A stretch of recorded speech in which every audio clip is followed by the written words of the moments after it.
Hi friends, எல்லோரும் எப்படி இருக்கீங்க? நாங்கள் ரொம்ப நல்லாயிருக்கோம். ரொம்ப நாளைக்கு அப்புறமா ஒரு பேக் டு நார்மல் வந்தால் மாதிரி ஒரு ஃபீல். ஏன்னா இவ்வளோ நாள் இந்த 3 மந்த்ஸாகவே வந்து பார்த்திங்கன்னா ஒரே ட்ரில்லிங் சவுண்டு, மிஷின் கட்டிங் அப்படின்னு சொல்லிட்டு ஒரு நாய்ஸோடே இருந்தது வீடு. ஸோ இப்போ வந்து அந்த இன்டீரியர் ஒர்க்கெல்லாம் வந்து முடிஞ்சது. ஸோ ஒரு க்ளீனிங் மோட்டிவேஷனல் நம்ம வந்து பண்ணிடலாம் அப்படின்னு சொல்லிட்டு நான் என்ன பண்ணியிருக்கேனோ அதை வந்து ஷேர் பண்ணியிருக்கேன். ஸோ இது வந்து பார்த்திங்கன்னா ஒரு மேஜிக்கல் க்ளீனிங் அப்படின்னு தான் சொல்லணும். வீடு க்ளீனாக இருக்கிற மாதிரி இருக்கும், ஆனால் வந்து இது பர்ஃபெக்ட் க்ளீனிங்லாம் வந்து கிடையாது. ஏன்னா நமக்கு இன்னும் ஒரு 3 days வந்து ஒர்க் இருக்குது. கொஞ்சம் லைட் ஃபிக்ஸிங் ப்ளஸ் வந்து இந்த ஹேண்டில்லாம் ஃபிக்ஸ் பண்ணுறதுக்கு ஒரே ஒரு ரூமில் வந்து இந்த பேனலிங் கொஞ்சம் ஷார்ட்டேஜ் ஆகிடுச்சு. அதனால் அதை வந்து ஆர்டர் பண்ணி வர வச்சு அதுக்கப்புறமா அதை ஃபிக்ஸ் பண்ணுற வேலை இருக்குது. எனிஹவ் திரும்ப லைட்டாக தூசி ஆக தான் செய்யும். அதனால் நான் ரொம்ப டீப் க்ளீன் பண்ணலை, பட் இந்த மாதிரி டஸ்ட்டு ஆகாத இடத்தெல்லாம் மட்டும் நல்லா க்ளீன் பண்ணிக்கிறேன். ஸோ இது வந்து பார்த்திங்கன்னா பாப்பா இந்த மாதிரி வச்சுருக்கா, அவளுக்கு கொஞ்சம் ரெடி பண்ணி கொடுக்கணும் அப்படின்னு சொல்லி நினச்சிட்டு இருந்தேன். ஸோ இந்த 3 அந்த நம்மளோட சோஃபாக்கும் பாட்டமில் இருக்கிற ஸ்டோரேஜ் யூனிட்டு, இது 3த்தையுமே அவளோட டாய்ஸ்க்காக நம்ம கொடுத்துடலாம் அப்படின்னு சொல்லிட்டு, ஏன்னா புக்குக்குன்னு தனியாக ஷெல்ஃப் வந்து ரெடி பண்ண போகிறேன். ஸோ அதுக்கு முன்னாடி இதை மட்டும் க்ளீன் பண்ணி அது ரெடி ஆகிற வரைக்கும், ஏன்னா இப்போ வந்து நம்ம என்ன தான் க்ளீன் பண்ணாலும் அவங்களோட ஒயரிங்கு, சின்ன சின்ன ட்ரில்லிங் மிஷின்ஸு, நம்ம ஃபிட் பண்ண வேண்டிய வாங்கி வச்ச லைட்ஸ், இதெல்லாம் வேறு ஒரு ஸ்டோரேஜ் யூனிட்டில் வந்து வச்சுருக்கோம் டிவிக்கும் கீழே. அதெல்லாம் கிளியர் பண்ணால் தான் அங்கே வந்து பாப்பாவோட புக்ஸ் எல்லாம் வந்து அரேஞ்ச் பண்ண முடியும். அதுக்கு முன்னாடி அவள்கிட்ட இப்போதைக்கு இருக்கிற அந்த ஹிந்தி புக்கு, அதெல்லாம் அந்த டெய்லி ஆன்லைன் கிளாஸில் இருக்கிற புக்ஸ்லாம் மட்டும் சென்டரில் வச்சுட்டு, மற்றபடி ஒரு ட்ரா வந்து ஃப்ரீயாக வந்து வச்சுட்டு ஒன்றில் வந்து டாய்ஸ் வந்து வச்சிடலாம் அப்படின்னு சொல்லிட்டு இதை வந்து க்ளீன் பண்ணிட்டேன். ஆக்சுவலாக இதெல்லாம் வந்து க்ளீன் பண்ணணும்னு பல மாதமாக நினச்சிட்டு இருந்தேன், ஆனால் வந்து க்ளீன் பண்ண முடியல. சரி, ஓகே, இன்றைக்கி வந்து ஊருக்கு போயிட்டு வந்த டயர்டுமே இருந்தது, பட் இருந்தாலுமே நம்ம க்ளீன் பண்ணிடலாம், இதுக்காக இன்னொரு நாள் எடுக்க வேண்டாம் அப்படின்னு சொல்லிட்டு இதை மட்டும் நான் வந்து, ஏன்னா இதில் திரும்ப டஸ்ட்டு ஆக போகிறது கிடையாது, அதனால் நான் வந்து ஒரு மாதிரி அரேஞ்ச் பண்ணேன். திரும்ப அவங்க வீட்டில் இருந்ததுனால என்ன பண்ணாங்கன்னா, நான் இப்படி தான் அரேஞ்ச் பண்ணுவேன் அப்படின்னு சொல்லிட்டு அவங்க அரேஞ்ச் பண்ண ஆரம்பிச்சிட்டாங்க. சரி, ஓகே, பாப்பா வச்சுக்கிற இடம் அவளே பண்ணட்டும், கொஞ்சம் அவளுக்கும் ப்ராக்டிஸ் ஆகும், இந்த மாதிரி நம்ம அம்மா க்ளீன் பண்ணுறப்ப நம்மளும் கான்ட்ரிபியூட் பண்ணணும் அப்படின்னு சொல்லிட்டு இந்த மாதிரி அவங்க வந்து அரேஞ்ச் பண்ணி வச்சுட்டாங்க. அதுக்கப்புறமா டிவியில் வந்து பார்த்திங்கன்னா இப்போ தான் அந்த ஊஃபர் செட் அதெல்லாம் வந்து வாங்கியிருந்தோம். ஜஸ்ட் அதை ஃபிக்ஸ் மட்டும் பண்ணலை இன்னும் ப்ராப்பராக.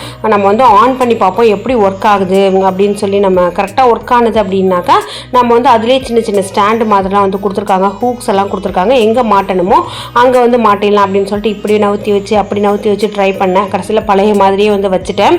இது வாங்கி நம்ம ஃபஸ்ட்டு டிஷ்வாஷர் எல்ஜியில் வாங்கினோம்ல, அப்போ வந்து சேர்த்து போட்டு வாங்கினது. ஆல்மோஸ்ட் வந்து ஒரு 2.5 months மேலே ஆகிடுச்சு. நான் அன்பாக்ஸ் பண்ணாமே வச்சுருந்தேன். இப்போ ரீசெண்டாக ஒரு 2 நாள் முன்னாடி, ஊருக்கு போகிறதுக்கு முன்னாடி தான் இது எப்படி ஒர்க் ஆகுதுன்னே நம்ம இன்னும் பார்க்காம வச்சுருக்கோமே அப்படின்னு சொல்லிட்டு அதை வந்து அன்பாக்ஸ் பண்ணி ஃபிக்ஸ் பண்ணி பார்த்தோம். நல்லா ஒர்க் ஆகுது. ஸோ ப்ளூடூத் கனெக்டிவிட்டியோடு இருக்குது. ஓகே, நம்ம எதாவது மூவிஸ்லாம் பார்க்கணும் அப்படின்னாக்கா நம்ம அதை பார்த்துக்கலாம் அப்படின்னு சொல்லி இப்போதைக்கு இப்படி வச்சுருக்கேன். ஒயர் வந்து லைட்டாக வெளில தெரியுது. ஸோ கார்பெண்டர்ஸ் வந்து எகெயின் வரப்போ அதை வந்து ப்ராப்பராக வந்து ஃபிக்ஸ் பண்ணிக்கலாம் அப்படின்னு சொல்லிட்டு அதை க்ளீன் பண்ணிவிட்டு, ஸோ அதுக்கப்புறமா வந்து பார்த்திங்கனாக்கா இங்கே பயங்கரமான டஸ்ட்டு. நான் வந்து உங்களுக்கு டஸ்டிங் பண்ணுறப்பவே தெரியும், அந்த விண்டோஸ்லாம் நான் ரொம்ப நாளாக க்ளீன் பண்ணாமே இருந்தேன். ஏன்னா என்ன தான் நான் க்ளீன் பண்ணாலும் திரும்ப திரும்ப வந்து ஆகிட்டே இருக்குது அப்படின்னு சொல்லிட்டு அதை வந்து நான் ஓரளவுக்கு க்ளீன் பண்ணிட்டு அதில் போட்டிருந்த அந்த மெஷ்ஷை மட்டும் எடுத்து நான் வாஷ் பண்ணி வச்சுருந்தேன். ஸோ அதை வந்து நம்ம திரும்ப எடுத்து ஃபிக்ஸ் பண்ணிடலாம் அப்படின்னு சொல்லி அதை வந்து மாட்டி வச்சுட்டேன். அது அவ்வளோ டஸ்ட்டு இருந்தது வந்து பார்த்துக்கோங்க. ஏன்னா எல்லா விண்டோவையும் வந்து மூடணும் அப்படின்னாக்கா இந்த கிராஸ் வென்டிலேஷனே இல்லாமல் போயிடும். இன்னொன்று நம்ம வீட்டுக்கு பக்கத்தில் வேறு நிறைய கன்ஸ்ட்ரக்ஷன் ஒர்க் நடக்கிறதுனால ரொம்ப டஸ்ட்டு வருது. நான் மட்டும் என்னடா நம்ம மட்டும் க்ளீன் பண்ணிக்கிட்டே இருக்கோம், நான் டஸ்ட் ஆகிட்டே இருக்கேன் அப்படிங்கிற மாதிரி தோணுது. ஸோ அதனால் இப்போ என்ன பண்ணிட்டேன், ஹாலில் மட்டும் 2 விண்டோ அந்த கிராஸ் வென்டிலேஷன் இருக்கிற மாதிரி அதை மட்டும் ஓப்பன் பண்ணி வச்சுட்டு பேலன்ஸ் இருக்கிற எல்லா விண்டோஸுமே வந்து க்ளோஸ் பண்ணிட்டேன். ஈவினிங் வந்து ஒரு 6:30க்கு எல்லா பில்டிங் ஒர்க்கும் அந்த ஒர்க்கெல்லாம் முடிஞ்சதுக்கு அப்புறமா ஓப்பன் பண்ணி வைக்கிறது. பாவம் இந்த வாட்டர் பேம்பு ஒரு 2-3 மாதமாக இதை கண்டுக்கவே இல்லை. ஜஸ்ட்டு தண்ணி மாற்றுறதோடு அவ்வளோதான். நிறைய வந்து அதில் அழுகி இருந்தது. அந்த இலையெல்லாம் வந்து நல்லா பழுத்து இருந்தது. அதெல்லாம் நம்ம கட் பண்ணி விட்டுட்டு தண்ணி வந்து மாற்றிட்டோம்னாக்கா ஓரளவுக்கு ஃப்ரெஷ் ஆகிடும் அது. ஸோ இதுலேயுமே நிறைய நம்மளோட அந்த இன்டீரியர் ஒர்க்கு டஸ்ட்டெல்லாம் இருந்ததுனால தான் அதை வந்து கண்டுக்க முடியல. பண்ணாலும் திரும்ப திரும்ப ஆகிட்டே இருந்தது. பட் இருந்தாலும் இந்த டார்க் பிளேஸ்லேயும் வந்து ரொம்ப நம்ம வைக்க முடியாது. ஸோ ஊர்லேருந்து வந்து பார்த்திங்கன்னா கொஞ்சம் கிச்சனுக்குன்னு அந்த க்ராக்கரி யூனிட்டுக்கான bowls, soup bowl, class, juice class, அதுக்கப்புறமா வந்து டின்னர் பிளேட் இதெல்லாம் வந்து வாங்கிட்டு வந்திருந்தேன். அதெல்லாம் வந்து லைட்டாக அந்த கம்ஸ் எல்லாம் மட்டும் எடுத்துகிட்டு டிஷ்வாஷரில் நம்ம போட்டு விட்டுடலாம் அப்படின்னு சொல்லி. ஏன்னா நம்ம வந்து அப்படியே யூஸ் பண்ண முடியாது. ஸோ காலையிலேருந்து ஊர்லேருந்து வந்ததுனால நான் வந்து ஆல்மோஸ்ட் லஞ்சுக்கு எல்லாமே வந்து ரெடி பண்ணி நேற்று வந்து ஒரு மினி விலாகில் போட்டிருந்தால பிரியாணி எல்லாம் வந்து வந்திருந்தது. ஸோ அதனால் நான் என்ன பண்ணிட்டேன் அப்படின்னு பார்த்தீங்கன்னாக்கா, டிஷ்வாஷர் சும்மா தான் இருந்தது, கொஞ்சோண்டு சாப்பிட்ட தட்டு மட்டும்தான் இருந்தது. ஸோ நான் டிஷ்வாஷரில் வந்து லோட் பண்ணிட்டேன். லோட் பண்ணி ஒரு சைக்கிள் வந்து ஓட விட்டுட்டோன்னா ஓரளவுக்கு க்ளீன் பண்ண வெசல்ஸ் வந்து நம்ம யூஸ் பண்ண மாதிரி இருக்கும் அப்படின்னு சொல்லிட்டு, ஸோ இந்த பிளேட்ஸு, அதுக்கப்புறமா அந்த பவுலு, ஜூஸ் கிளாஸஸ் இதெல்லாம் வந்து போட்டு வச்சுட்டேன்.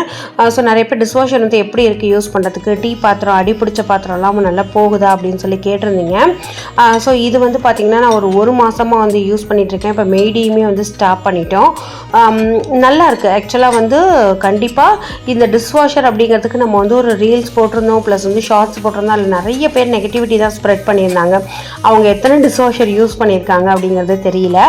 ஆக்சுவலாக டிஷ்வாஷருங்கிறது அவங்களோட மைண்ட் செட்டு, அவங்களோட அந்த பழக்கத்தை பொறுத்தது. நான் டெய்லி 2 ஜாமானாக விளக்கிடுவேன் அப்படிங்கிறவங்களுக்கு டிஷ்வாஷர் செட் ஆகாது. எனக்கு வந்து ஜாமான் விளக்கவே பிடிக்காது, ஜாமான் கை வைக்கவே பிடிக்காது, இல்லை எனக்கு கையில் சர்ஜரி இருக்குது, இல்லை என்னால் ஜாமான் அந்த கொஞ்சம் எல்டராக இருக்காங்க அப்படின்னா அவங்களுக்கெல்லாம் கண்டிப்பாக வந்து செட் ஆகும்.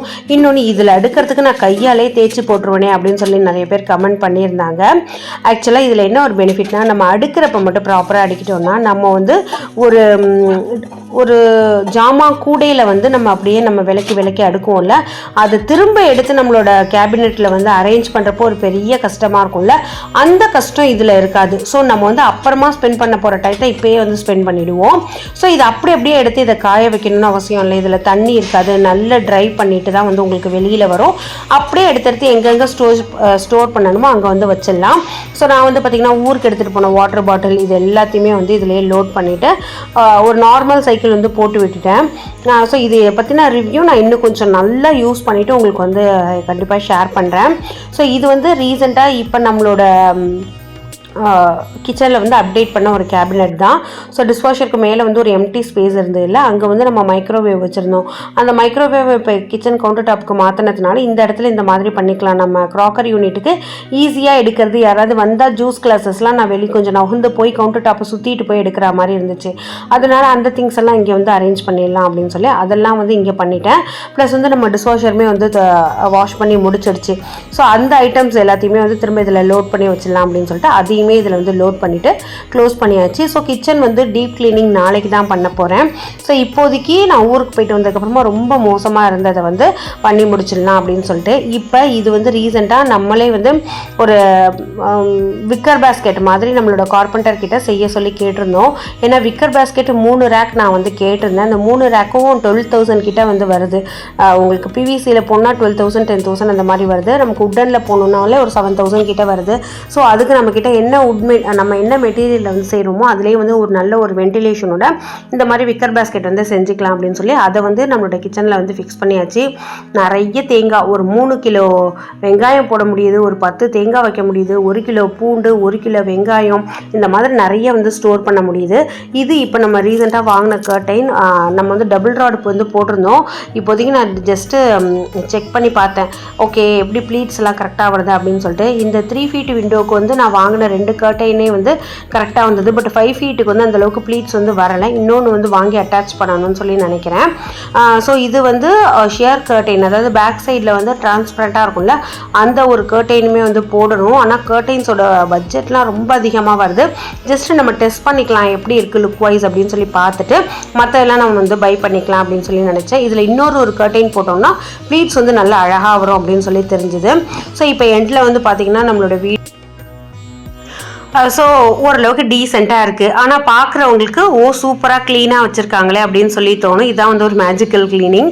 உள்ளே வந்து திறந்து பார்த்தா தான் தெரியும் எவ்வளோ டஸ்ட் இருக்குது அப்படின்னு சொல்லிட்டு. எனிகோ நமக்கு ஒர்க் இருக்கிறதுனால நான் டீப் க்ளீனிங் கொஞ்சம் லேட்டராக தான் பண்ண போகிறேன். ஸோ இந்த வீடியோ வந்து ஒரு மோட்டிவேஷன் கொடுத்துருக்கோன்னு சொல்லி நம்புகிறேன். தேங்க்யூ ஃப்ரெண்ட்ஸ், பாய்.